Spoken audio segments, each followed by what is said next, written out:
years ago, giving never heard before insight into each game. Make sure to subscribe with notifications on and check out my new second channel where I'll be uploading daily stream content. Thanks guys. So here we go. This is game 1 of the Solo World Cup. Let's just start breaking it down. I'm gonna just start talking like what I was thinking in these moments and kind of just giving what was going on. So before heading into the tournament, I knew that I was contested. I wasn't sure by how many people, but this was always the side that I aimed for. I liked going to this back side. No reason particularly. I think the front could have even been better. I just kind of liked landing back here. I don't know. I wasn't really putting much thought into it. I kind of was just playing, and if I liked the area, I would land there. So my thought process back then was a lot more simple compared to what it is now, and you know, just how strategically you have to look at everything. So like right here, this was one of the biggest decisions in the tournament. Dropped my redeploy right there for the heavy sniper. Yeah, so I pretty much was just looting up for a little while. I didn't know what the people contesting me were going to want to do. I knew this guy liked getting his loot, but I wasn't sure if he was down to fight or not. I mean, I kind of was open to whatever, but okay, obviously I heard the guy here. I only had a drum shotgun, so I didn't really want to take a fight, as I'm way more confident with a normal pump. So we kind of just sit here for a little. He starts shooting, I forget what the rocket launcher is called, but it was an old rocket launcher. Stink bombs, as you guys know. Those are really annoying, because you can't really dodge them. If he throws them directly on you, you're at least going to get hit for 10, 15. And yeah, I'm kind of just playing passively.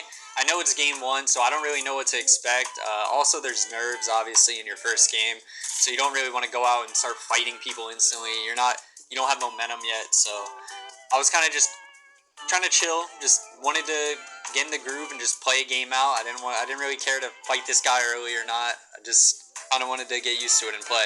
Nothing ends up happening. He just runs away, so I'm gonna skip ahead. So as you guys can see, my loot here is pretty horrible. You know, it's not the worst, but it's definitely by far not the best. So I get in on edge. I mean, I'm landing at the south side edge, so there's not much zone priority that I can really establish. So right here I find an AR finally. I'm like, okay. Now this was the natural mobility in the game. It was the wind tunnels, and I think I marked something on the map. It was just in edge, I think, where I wanted to get. It might have been even center. Looking at that marker now. I'm just trying to get a little deeper here. I'm just trying to get center. I don't want to sit edge with no mats. So we end up getting a little more center. This is where surge activates actually, and everyone's looking now. I see this guy coming in on edge. I think if I had sniped his wall out there, I could have chopped him and AR'd him. Wasn't thinking like that back then though. I look for the snipe. I hit him. MQ 150. There's my surge. I got the kill, but I didn't even get the loot. So right here I'm thinking, dude, I have nothing. I kind of need that loot. What should I do? If I remember correctly, I think I went over there. I either shockwaved over or I ran in later. Okay, that's why. I see the pad, and that's mobility, and obviously you need that, so I started running for it. Also, another thing in the World Cup that I noticed, I feel like nobody had shield at all. Every single player that I was fighting was never 200 HP. I go down the hill, boom, 150 on the sniper. This guy's running for it as well. I need that loot. I need that loot so bad. I'm smacking on the wall. He actually gets away from the wooden brick. I got very lucky there. Right here I'm doing the emote, and I don't even have that emote as of today, which is kind of sad. I wish I had that. There's only 5 seconds on the clock now, so I have to decide what I want to do. I'm like, I don't think I can recycle. I'm also afraid to take zone. I forget what it ticked for here, but first game, you know, I'm just being safe. I'm just using what I have, and I'm just getting in. See this guy getting sprayed. Hit him a little bit. Someone goes for a shockwave down, I think that was on me. And I mean, the key thing back here during this time was to just be confident. And I mean, that still is such a huge factor in today's game. In my mind right here, I'm like, okay, I need to get in zone, but I also need to get a kill. We had it the roof. I reset because I'm not trying to get sprayed. And I go for the shockwave. We land above that guy. I'm honestly surprised I didn't double edit down. I pump that guy in the side. I have no mats. I have to jump in. 23. He puts a trap. 103. 60. Thank you to Blastar. I'm pretty sure when I watched this back a long time ago, I saw that and I was like, hold on, I think I gotta follow this guy on Twitter. I felt so bad. I just took his potential game-winning loot out of game 1 by just jumping in his box. And here we go. So I have game-winning loot right here. I have 6 shockwaves and 4 shadows. I mean, this is the best loot you could ask for in a lobby like this, besides my HP. Right here, I'm just staggering because I have more mobility. And I'll just be able to use another shockwave here. I see this guy getting sprayed, so I go for it. 30 white, 60, got him. Now, I didn't end up going for that loot because I knew people were looking at it, and I also am really stacked, so I didn't need it. Now, right here, I'm kind of just playing my mobility, box to box, looking back for elims. I go up, I tarp in. I honestly wasted mats here. You know, it's a World Cup. You're just trying to live right here. This is game 1. You don't want to take any risks. Yeah, okay, I shockwave. I think I go up to a different layer and I get really lucky. So the decision to switch to shadows here, I think, was just because how small the zone's getting. Now that guy didn't see me. Hit him 100. Got the kill. Got all the mats off him. His brick fell, I think. Edit reset on that guy, but I'm just being safe here. And now I'm on 5 kills. I'm feeling the momentum. Right here, we end up going to low ground with the shadow bomb. I'm jumping around. I land on low again. 50 on clicks. 72, clicks dead. Instead of tarping, I use another shadow just to save mats, I guess. I guess it worked. Get the kill on Rux. I got all of his mats as well. I actually missed the medal. So this was one of the most memorable moments of World Cup for me, just because of the amount of adrenaline, amount of everything going on. I just remember that moment specifically. I edit the wall. I was super nervous at this time. I literally think this was the one time in World Cup where my hand actually felt like it went numb. It was such a weird feeling. The guy jumps in the box, I hit my shots, kill him, but I just remember the adrenaline, everything. My mouse hand just felt numb right there. I remember that, and then right here it cooled off a little. I was chilling, and I mean, I just made a confident play. I mean, what are we gonna do? We're just gonna sit here and just both look at each other. You know, I pump him, I hit him for whites. Go up here, put a ramp, flip ramp, wait for the peanut butter, but I don't even know if people peanut butter, but there we go. The game 1 win, as everyone knows it, the shockwave to high ground. It's a legendary moment right there. Man, that was great, bro. So game 2, but yeah, this is fresh off the game win. I ended up getting no shield, so right here I think, okay, I'm going to go to the bridge, I'm going to check for any other loot. After game 1, I mean, a lot of people are changing their drop spots, a lot of people are changing stuff up, so you never really know what to expect. At this point in the game, I'm thinking, okay, I need somehow to get loot. I somehow need to get shield. I'm thinking, okay, a supply drop, because those come in within this zone. I believe this one or the next one. I see a supply drop on the mountain, top right, and I make the decision to go up for it. Someone hit me from behind, so someone fried me, but I have no shield, so I can't even heal up. So this was the decision where I'm like, okay, I need to go for this no matter what. I go up the mountain, I glide up, I see a chest. I don't see anybody, but then I hear this guy, so we start build fighting. Honestly, I was moving a little swifty. This guy was moving swiftier, though.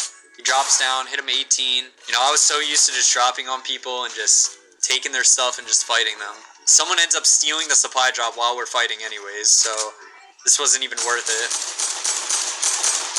He gets the chest here, and in my head, I'm just thinking, I don't know. I just need to fight this guy. 32. He gets minis. I need those minis.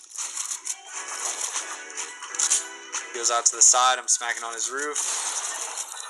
Catches me on a timing. He kills me. Good old Sosman, man. So, Sosman takes me out in game 2. Very unfortunate. On to game 3. This was after I had time to just sit back, calm down, reset, think about what I need to do, and, you know, just get back into it. So, the one thing I wasn't going to let happen to me was I wasn't going to let that kill my momentum or, you know, completely change the way I wanted to play. And the thing with me, a lot of these situations, when I have a good game, it's great. My momentum keeps going. I'm flowing. But when something like that happens right after a good game, you die, it just made me mad. Like, it just made me want to just get back into the next game and just have another crazy good game. Because, I mean, this is the World Cup. This was such an important tournament for me. You know, I was super confident going into it.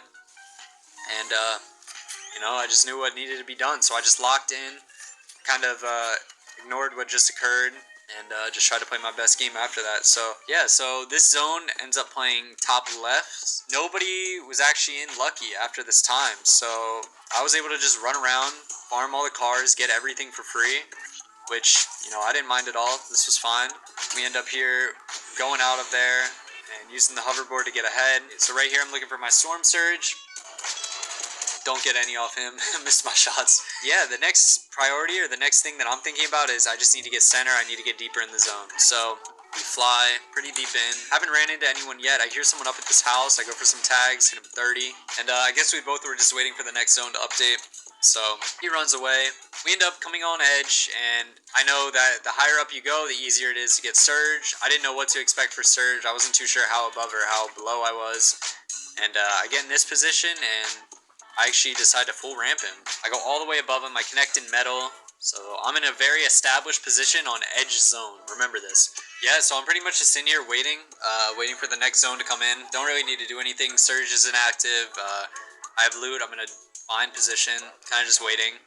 And now the next zone pulls, and it actually ends up pulling back. So once again, I either have the opportunity to tarp in or shockwave to this hill and play a little bit of a better position, which I end up doing. So I end up breaking out all these trees. I know I'm in a really great position. I think I might have went one more up in metal, if I do remember. I have 19 points here. It's game 3. I just need to have another good game, right? I still am in first place. The entire tournament I was in first place. I never dropped after game 1. I just knew I needed to play consistent and just keep having good games. So right here, I'm above on Surge. I don't really need to look for too much here unless I see kill potential. So I'm looking around, and I end up window peeking here because this is when people officially have to start making plays for their Surge, or else they're gonna get zapped and die. So boom, there it is, the half zone. The iconic half zones. Fortnite sometimes is about luck, and right here we did get lucky, or you could say it was skill, based on what people thought about early Fortnite and how Epic decided to code zones, or if they don't code zones. You may never know, but it is what it is. You know, we got the zone. That's all that matters. I'm now in the ultimate high ground. I can look around. I can do whatever I want. I can shoot whoever. So everyone in edge zone is shockwaving. They're all padding. Everyone's using their ballers.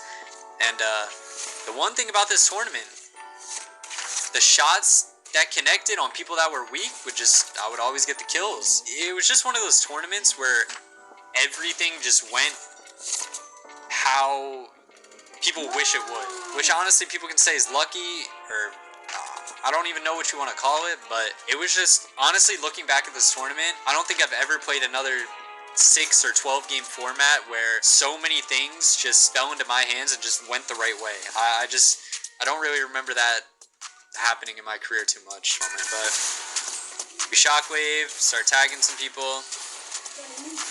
I go up a layer, box, I get ballered out, I lose all my materials from that. Lost my hard boxes. This guy's getting stinked. I realize I just need to get on a new layer, I need to get up, I need to do something, right? So I shockwave.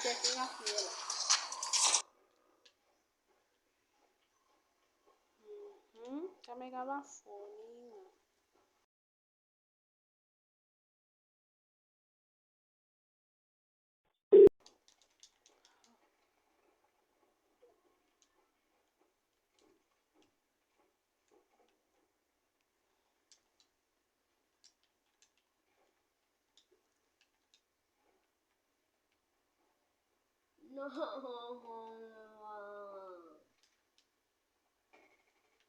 Not fair.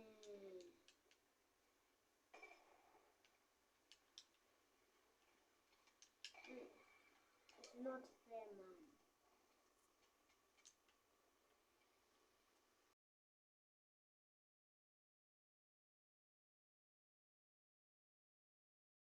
I saw a Booga kid, and then I was ndinalika mwana nukishabainde foni yavo oteze kuno emeka ndikoni kuvuka vulokela kuko kaisisano tusiva twangu anongala ndinanuka mwavela ngomuwambe kuneke kuli vena vakendisha vananuka ape ifoni njako sinazaniso ujo mwanche mbo ndicheki ng'ange akamule nanga kundikumba mbomu ndikumbe mbondike ningongota ule ageti full stop okay ndotikuliye ya okay Amagasha wo kwambane bapatikono ndambile ba Brenda.